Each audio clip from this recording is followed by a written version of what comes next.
구약성경 사사기 6장 1절에서 6절까지입니다. 사사기 6장 1절에서 6절까지.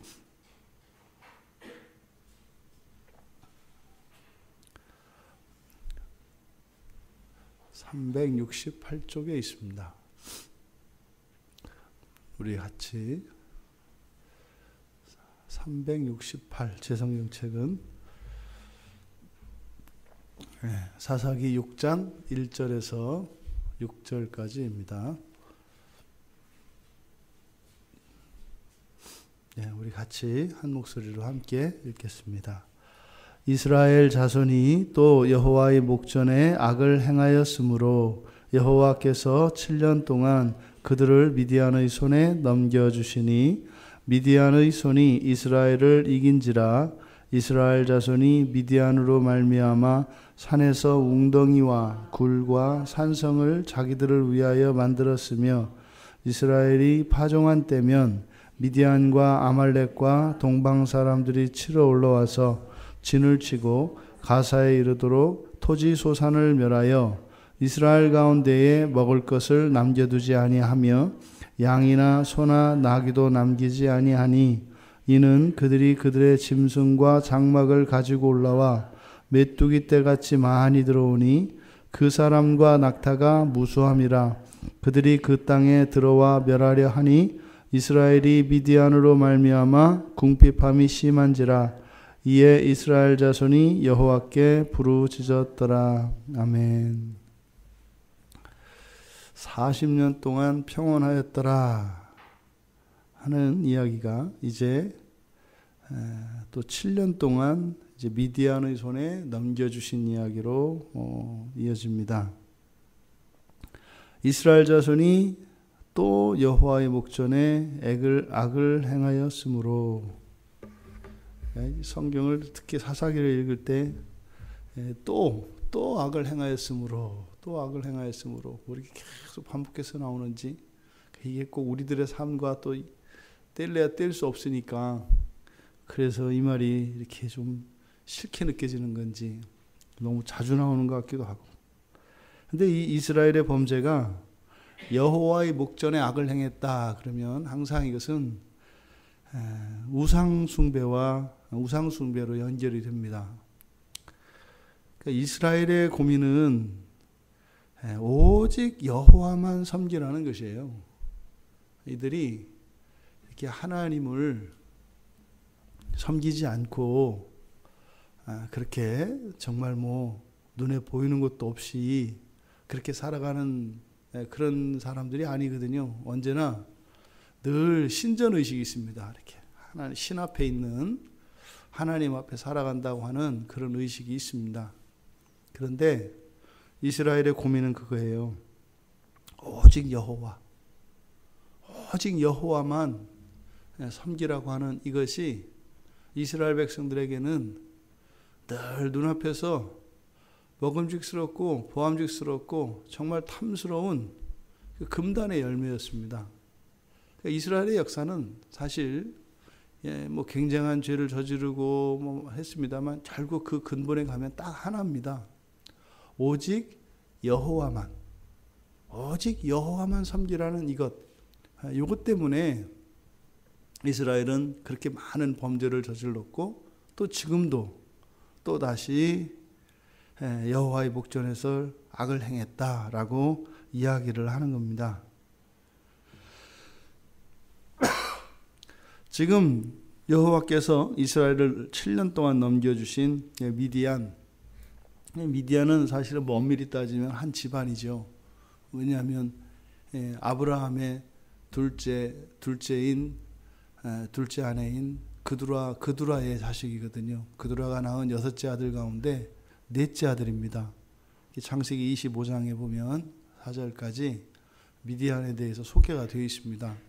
그러니까 똑같이 아브라함의 자손이에요. 그런데 이스라엘을 다스리시는 채찍으로, 징계의 도구로 미디안을 사용하고 계십니다. 이 미디안은 구속사에서 아주 이스라엘의 역사에 매우 깊이 관련되어 있습니다. 창세기 끝에서 요셉을 그 애굽으로 데려간 것도 미디안 상인들이고요. 또 모세가 애굽에서 사람을 죽이고 탈출해 떠난 것도 미디안이고, 그리고 모세의 아내도 미디안 사람이지 않습니까? 그러니까 이 미디안과 이스라엘은 어떤 때는 뭐 긍정적인 측면으로, 어떤 때는 부정적인 측면으로 계속 성경에 등장하는 것이 미디안입니다. 그런데 미디안도 화를 자초한 게 있어요.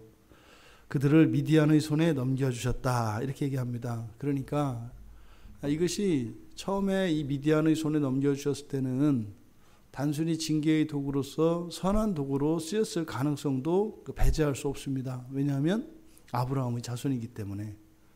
근데 문제는 뒤에 2절에 보니까 이들이 몇 절에요?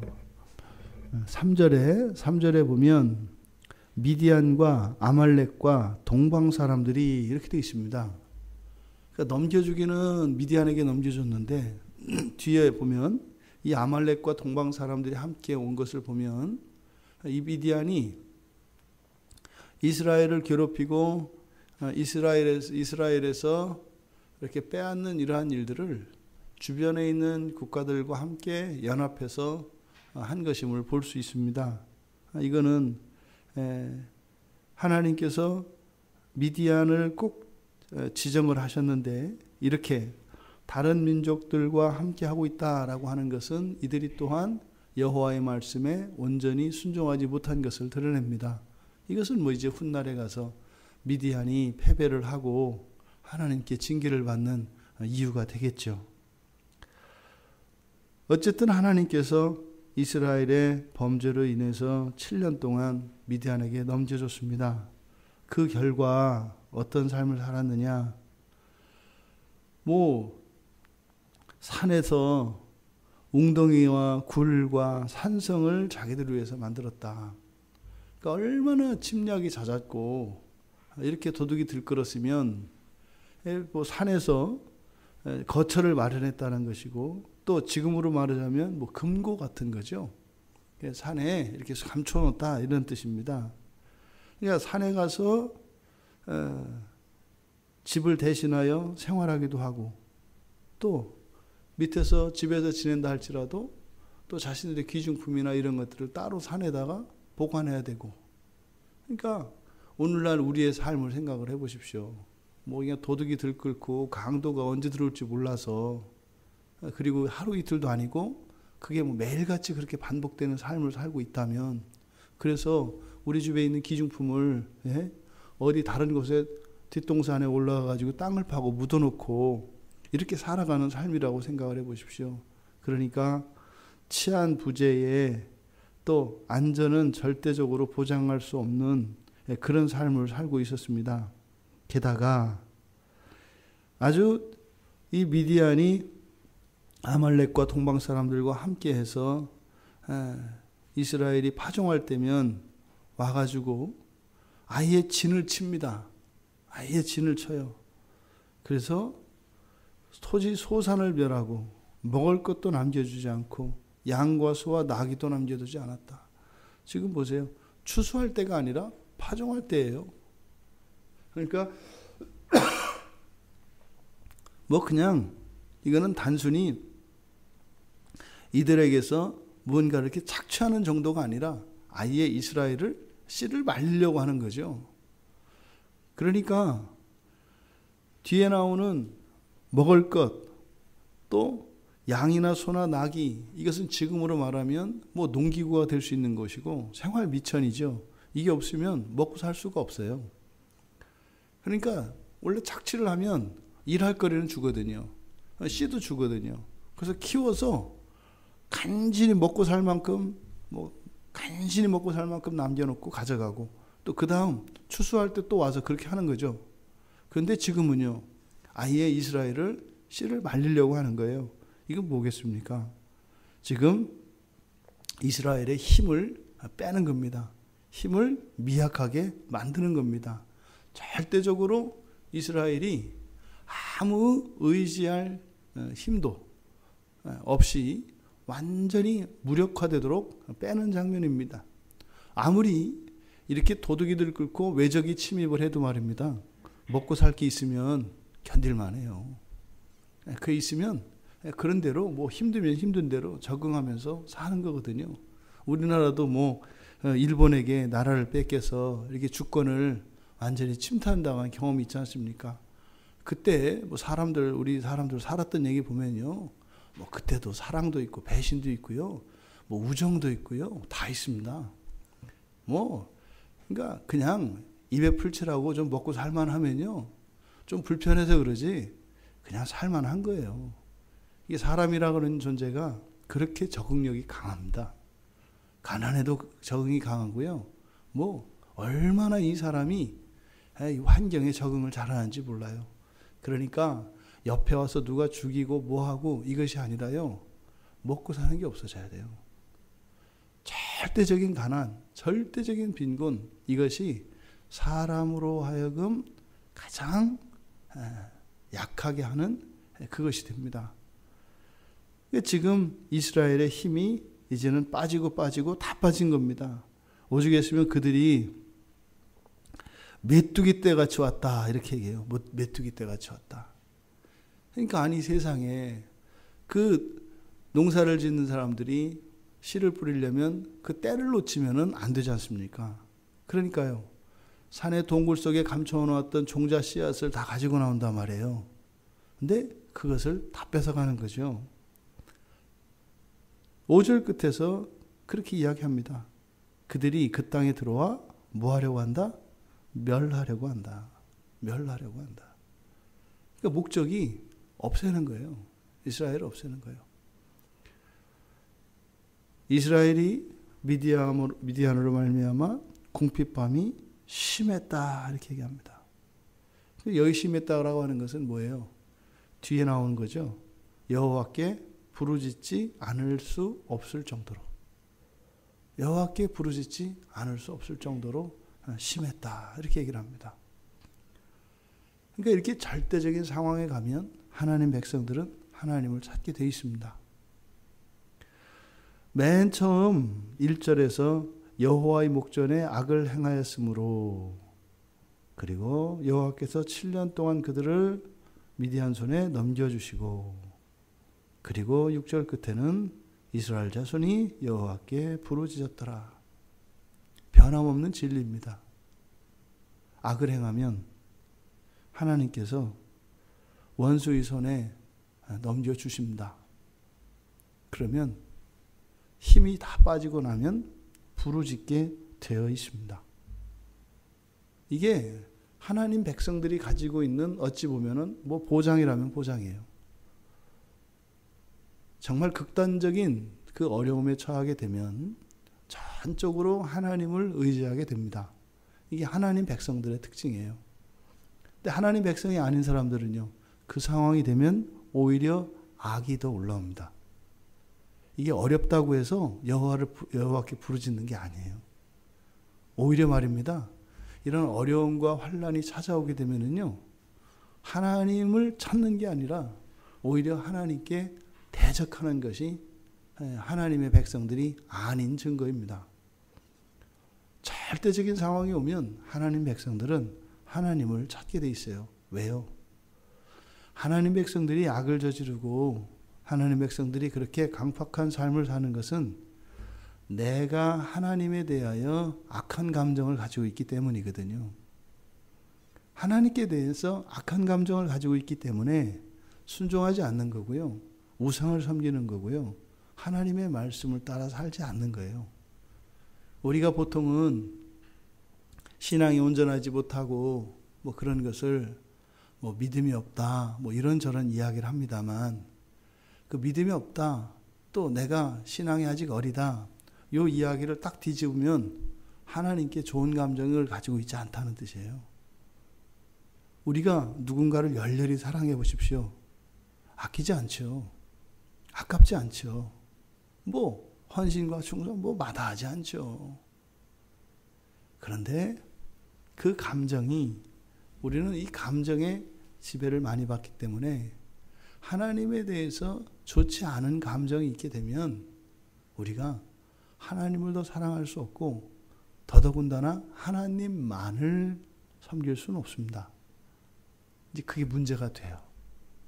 하나님은 다 좋은데 이게 딱 하나 문제야. 뭐 이런 거죠. 뭐예요? 꼭 하나님만 보라고 한다. 어떻게 하나님만 딱 보라고 하느냐? 이렇게 돼요. 이게 이제 반대로 은혜의 상태에 있을 때는 정반대거든요. 그쵸, 하나님? 그쵸? 이해가 안 가요. 왜 하나님 말고 딴 걸 봐요? 이렇게 되는 거예요. 근데 이게 다 사람의 감정과 감정의 영향을 받습니다. 근데 이 감정은 우리가 언제 이런 감정의 변화가 일어나요? 일상생활에서 나의 불편과 나의 삶 속에 어려움이 왔을 때 이게 내 감정을 건드립니다. 여러분, 지금 이스라엘 백성들이 또 여호와의 목전에 악을 행했다. 왜 그랬을까요? 왜 그랬을까요? 바로 드보라가 이스라엘을 잘 다스려서 40년 동안 평온했습니다. 평화의 기간이 있었습니다. 우리가요, 이렇게 평화로워지면 우리가 삶이 안정되고 풍요로워지면 우리 안에 뭐가 더 생길까요? 정욕이 더 생깁니다. 하고 싶은 게 많아지고 또 내 뜻대로 하고 싶은 자기 힘이 강해집니다. 힘이 커지면. 이게 딜레마예요.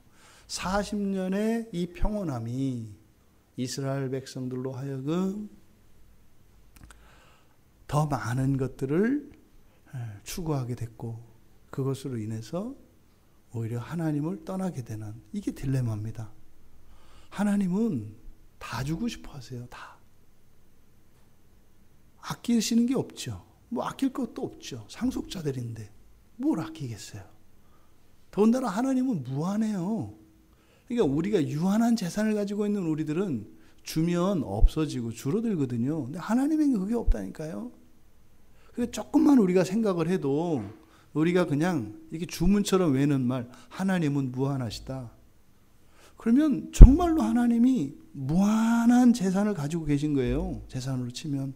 힘도 마찬가지고. 근데 뭘 그걸 마다하겠어요?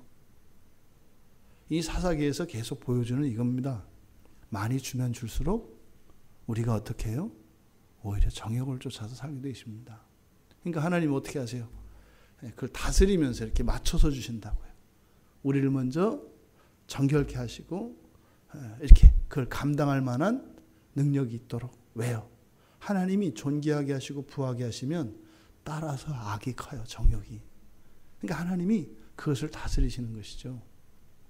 여지없이 이스라엘 백성이 40년의 그 부요함을 더 이상 견디지 못하고 이제 악을 다시 행했고 결국은 그 모든 것을 다 빼앗긴 이후에 완전히 궁핍한 상태에서 여호와께 부르짖고 있습니다. 여러분, 우리는요 여호와께 악을 행하면 안 됩니다. 이거는 어린 시절 바른 생활에 나오는 것만큼 자명한 진리입니다. 여호와께 악을 행하면 안 됩니다. 그것은 매우 두려운 일입니다. 여호와 외에 다른 신을 섬기려고 하는 일체의 시도나 장난이나 오락도 금해야 합니다. 오직 여호와 하나님 한 분만 섬겨야 합니다. 여러분, 그 죄가 얼마나 컸으면 하나님이 사람이 돼서 오셔서 십자가에서 죽으세요. 우리가 이렇게 생각하는 이렇게 감상적인 이런 게 아닙니다. 죄는요, 현실이고 실제입니다. 여호와 앞에서 악을 저지르는 것은 절대로 우리가 해서는 안 됩니다.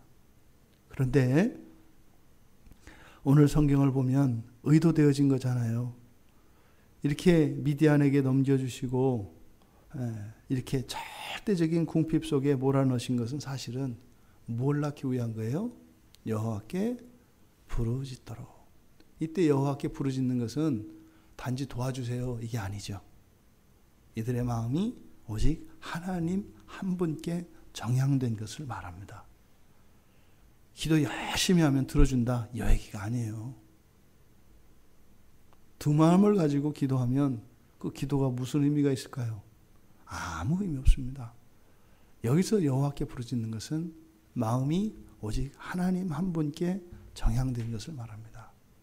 우리가 한 마음으로 오직 하나님 한 분만 의지한다면 정말 예수님께서 나의 구세주 되시고 지금도 나의 통치자 되신다고 하는, 그래서 내 인생의 문제뿐만 아니라 영원한 구원의 문제도, 또 영원한 구원의 문제뿐만 아니라 내 삶의 모든 어려움으로부터, 고난으로부터 나를 해방시켜 주시고 자유롭게 하시고 나를 구원해 주시는 분이 오직 예수님 한 분이라고 하는 이 한 마음으로 우리가 하나님께 조용히 기도해도 하나님이 들으십니다. 우리가 목이 터져라고 외치고 몇 날 며칠을 한숨 안 자고 밤을 새워 금식하고 기도한다 할지라도 우리의 삶에, 우리의 마음에 두 마음이 있다면 그것은 아무리 부르짖어도 그것은 공허한 외침에 불과합니다. 오직 우리 주 예수 그리스도 그분만이 우리의 구세주인 것을 믿습니다. 그 믿음이 우리의 삶 속에서 경험되기 바랍니다. 그리고 잊지 말아야 합니다. 또 어려운 때가 지나가면 부요로운 때가 찾아옵니다. 반드시 찾아옵니다. 그때 잊지 말아야 합니다. 지금 힘들고 어려웠던 그때를 잊으면 안 됩니다. 그래서 하나님이 우리를 부요케 하실 때 정욕이 자라나요. 그걸 따라가면 안 됩니다. 일테면 그런 겁니다. 어렵게 살아요. 하나님이 물질을 막 열어주셔요. 집을 넓혀요. 차를 바꿔요. 어리석은 짓입니다. 어리석은 짓입니다. 하나님이 주신 부요함이 그저 이 세상의 즐거움을 더하는 것이라면 없는 게 나아요. 없는 게 나아요. 우리가 하나님이 나를 존귀하게 하시고 나를 부요케 하실지라도 이제 하나님 주신 그것으로 생명을 살리는 일에 쓰며 살아갈 준비가 되어 있습니다. 사실은 하나님이 제일 목말라 하는 게 이거죠. 얼마나 많은 사람들이 넘어지는지 몰라요. 힘들었을 때 기도하고 정말 하나님께 매달리고 하나님이 응답하시죠. 그럼 이제 그 다음에 일어나는 게 뭐예요? 옛날에 못했으니까 이제는 좀 해봐야 되는 거 아니냐고. 번번이 이스라엘의 역사에 있었던 이런 일들이 계속 반복됩니다. 여러분, 오히려 부요한 가운데 가난할 수 있는 여러분들 되시기 바랍니다. 존귀한 가운데 비천한 자 될 수 있는 여러분들 되시기 바랍니다. 그래서 하나님이 아무리 많은 것을, 존귀한 것을 부어주어도 하나님이 조바심 내지 않는 그런 여러분들 모두 되시기를 주님의 이름으로 축원합니다. 하나님께서 그토록 사랑하시는 하나님의 백성들을 미디안의 손에 넘겨주셔야만 했던 그 하나님의 아픈 마음이 저희들에게 공감되기를 원합니다. 어쩌면 저희들이 지금껏 인생을 살아오며 겪었던 많은 우여곡절과 이런 풍랑 속에서 하나님의 고민과 갈등, 그 아픔이 있었음을 믿습니다. 언제나 하나님이 염려하지 않으실 수 있는 그런 하나님 자녀들 되기 원합니다.